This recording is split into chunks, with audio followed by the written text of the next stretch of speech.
Vor unserer Abfahrt aus Vang Vieng ist der morgendliche Straßenmarkt im Zentrum noch einen kleinen Spaziergang wert.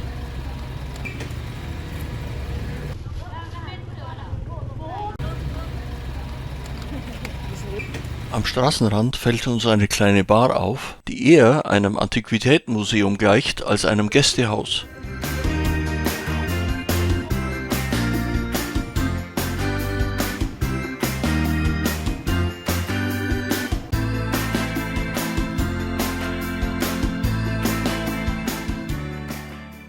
Überdies bietet sich von der Terrasse aus ein fantastischer Ausblick auf die wundervolle Umgebung der Stadt.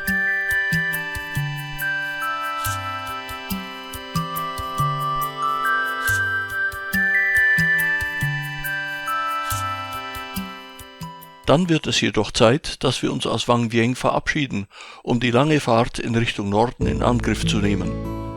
Für die kurvenreiche Strecke durch die Berge bis zu unserem Hotel am Stadtrand von Luang Prabang ist ein kompletter Reisetag zu veranschlagen. Wegen des ausnahmslos attraktiven Landschaftsbildes wird die lange Fahrt niemals langweilig, selbst wenn schlechte Streckenabschnitte und einige unvorhergesehene Hindernisse ein schnelles Vorwärtskommen unmöglich machen.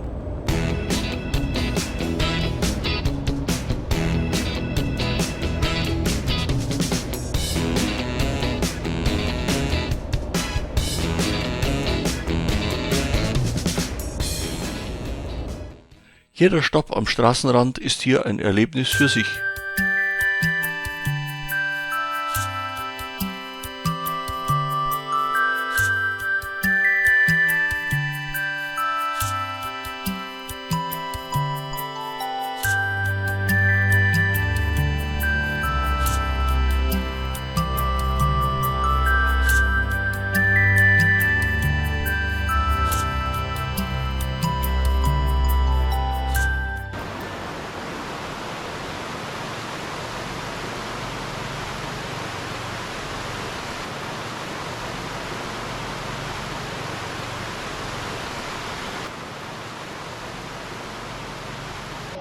Knochenmark vom Bergziege.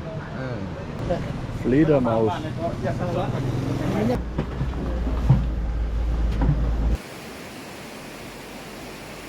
Die Fahrt setzt sich nunmehr über eine zunehmend rauer werdende Schotterpiste fort.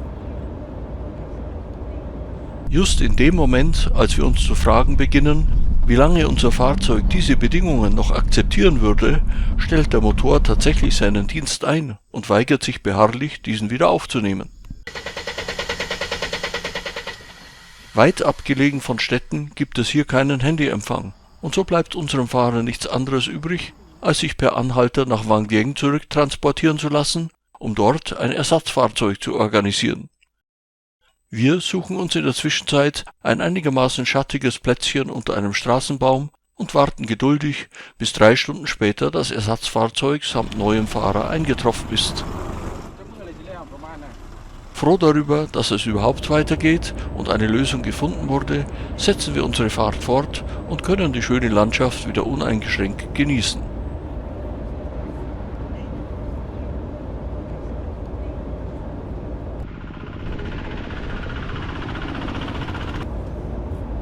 Auf dem Weg hinauf in das Bergland können wir uns den einen oder anderen mulmigen Blick auf den Zustand der Straße nicht verkneifen.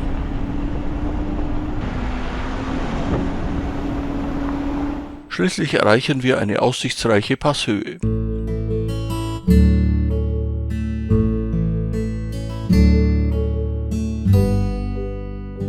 Dann erleben wir wegen des vorherigen Zeitverlusts bereits die letzten Sonnenstrahlen des Tages. Erst nach Einbruch der Dunkelheit erreichen wir Luang Prabang und unser vielversprechendes Hotelzimmer.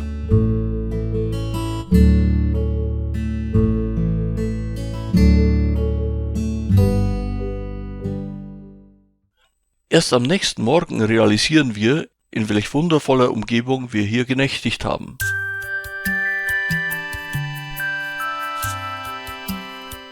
Allzu viel Zeit bleibt uns jedoch nicht, dieses Idyll zu genießen, denn ein umfangreiches Tagesprogramm wartet auf uns. Von unserer schön gelegenen Unterkunft am Rande der Stadt lassen wir uns zunächst in das historische Zentrum der Stadt Luang Prabang chauffieren.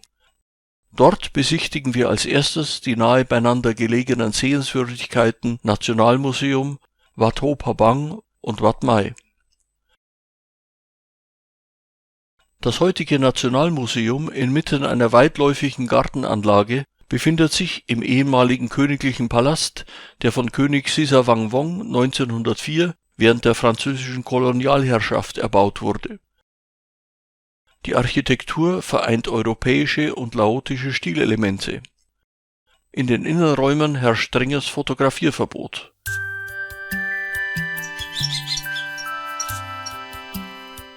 Ein weiteres hochinteressantes Gebäude auf dem Gelände ist Wat Ho Phabang. Der aufwendig verzierte Tempel wurde 2006 fertiggestellt, um die wertvolle vergoldete Buddha-Statue Prabang zu beherbergen, auf die der Name der Stadt zurückgeht. Wegen des auch hier geltenden Fotografierverbots begnügen wir uns mit einer Aufnahme aus der Ferne.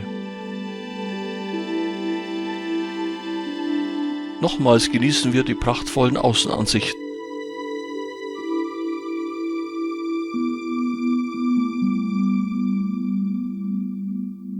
Nur wenige Schritte weiter westlich treffen wir auf Wat Mai. Als Besonderheit verfügt der gut 250 Jahre alte buddhistische Tempel über einen überdachten Vorbau, der zu einer großflächig mit Goldreliefs geschmückten Wand führt. Dargestellt sind hier Szenen aus dem ländlichen Leben rund um Luang Prabang sowie aus dem Leben Buddhas.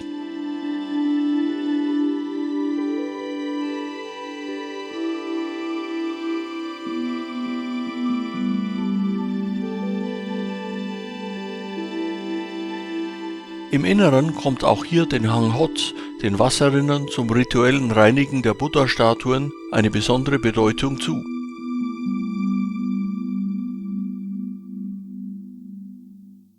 Nur eine kurze Fahrt entfernt von hier treffen wir mit Wat Visun auf den nächsten Programmpunkt unserer Besichtigungstour. Wat Visun ist der älteste Tempel der Stadt, von dessen ursprünglichem Aussehen nach Zerstörungen nicht mehr viel erhalten ist.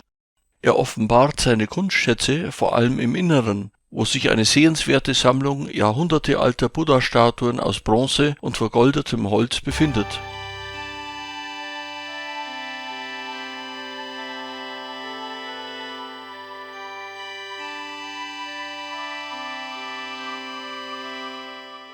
Im Außenbereich ist vor allem der steinerne Stupa bemerkenswert, welcher einer Lotusblüte nachempfunden sein soll, aber wegen seiner abgerundeten Form den Beinamen Wassermelonen-Stupa erhielt.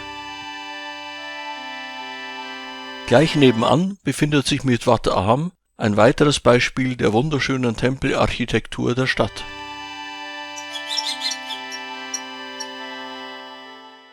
Den vorläufigen Höhepunkt unserer Stadttour bildet zweifellos die nun folgende Besichtigung der Tempelanlage von Sieng Tong. Dabei folgen wir zunächst dem Verlauf des wenig später in den Mekong mündenden Flusses Nam Khan und genießen die Fahrt durch das ländlich anmutende Stadtgebiet. Wenig später erreichen wir Wat Sieng Tong, sicherlich eine der schönsten und meistbesuchtesten Tempelanlagen der Stadt. Der zentrale Sim mit seinen tief gezogenen Dächern stammt aus dem 16. Jahrhundert.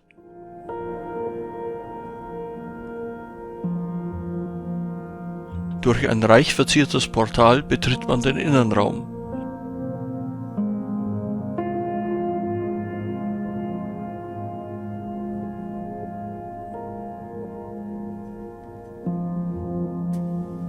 Unbedingt lohnend ist ein Rundgang um das aufwendig ornamentierte Gebäude.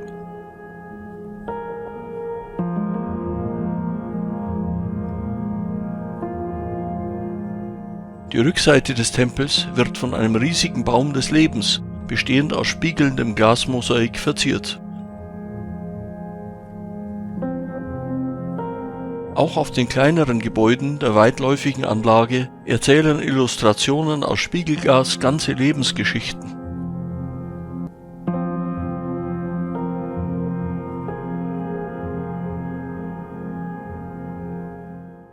In der Nähe des Eingangsbereichs stößt man auf ein weiteres bemerkenswertes Gebäude, dessen Vorderfront mit aufwendigen Goldarbeiten verziert ist. Dabei handelt es sich eigentlich um nicht viel mehr als eine Garage, die allerdings für die Aufbewahrung des Zeremoniewagens zum Transport der riesigen königlichen Begräbnisurnen bestimmt war. Nun richtet sich unser Blick wieder nach außen, denn zum Abschluss des Tages möchten wir uns noch gerne eine Rundumsicht auf die gesamte Stadt verschaffen. Die beste Möglichkeit hierzu ist sicherlich der etwas mühevolle, aber unbedingt lohnende Aufstieg auf den Tempelberg Phu-Si. Hierzu gilt es aber zunächst einmal 329 steil ansteigende Stufen zu überwinden.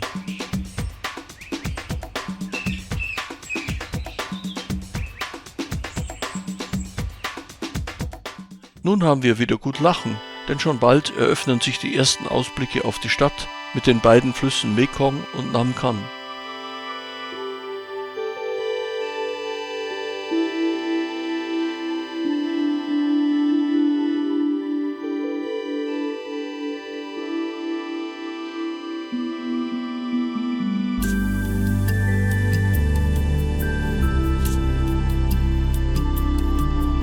Der Abstieg erfolgt nunmehr in nördlicher Richtung zur Seite des Flusses Mekong.